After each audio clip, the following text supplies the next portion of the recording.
महाराष्ट्र के बुल्ढाना जिले के संत नगरी शेगांव में कल 10 जून को किसानों का एल्गार मेलावा आयोजित किया गया है। किसान नेता रविकांत तुपकर इस समारोह की अगुवाई करेंगे। आयोजन का उद्देश्य किसानों की कर्ज माफी और लंबित फसल बीमा राशि की मांग को लेकर सरकार को चेतावनी देना है।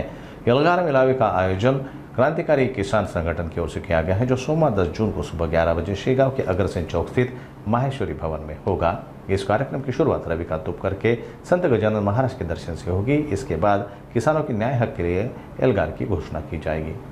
दिनांक 10 जून 2025 रोज मंगळवारला मी येतोय सकाळी 11 वाजता संत नगरी शेगाव मध्ये शेतकऱ्याच्या लढाईचा एल्गार पुकारण्यासाठी प्रचंड मोठ्या संख्येने शेतकऱ्यांनी या सभेला उपस्थित राहायचं आहे। बंधूंनो, आपली मागणी अशी आहे की शेतकऱ्यांची संपूर्ण कर्जमुक्ती झाली पाहिजे, हक्काचा पीक विमा आपल्याला 100% मिळाला पाहिजे, त्याचबरोबरीनं सोयाबीन कापसाला प्रति क्विंटल 3,000 रुपये भावफरक मिळाला पाहिजे आणि अवकाळी पावसानं जे आपलं प्रचंड नुकसान झालं त्याची 100% नुकसान भरपाई मिळाली पाहिजे।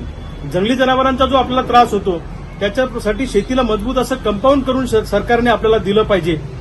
यासह शेतकरी आणि शेतमजुरांच्या अनेक मागण्या घेऊन आपल्याला या राज्यामध्ये लढाई उभी करायची आहे आणि संत गजानन महाराजांच्या चरणी नतमस्तक होऊन या लढाईची सुरुवात आपल्याला घाटाखालच्या शेगावमधून करायची आहे। म्हणून माहेश्वरी भवनला सकाळी 11 वाजता दिनांक 10 जानेवारी 2025 ला मंगळवारी प्रचंड मोठ्या संख्येने शेतकऱ्यांनी उपस्थित राहा आणि या एल्गार सभेचे साक्षीदार व्हा।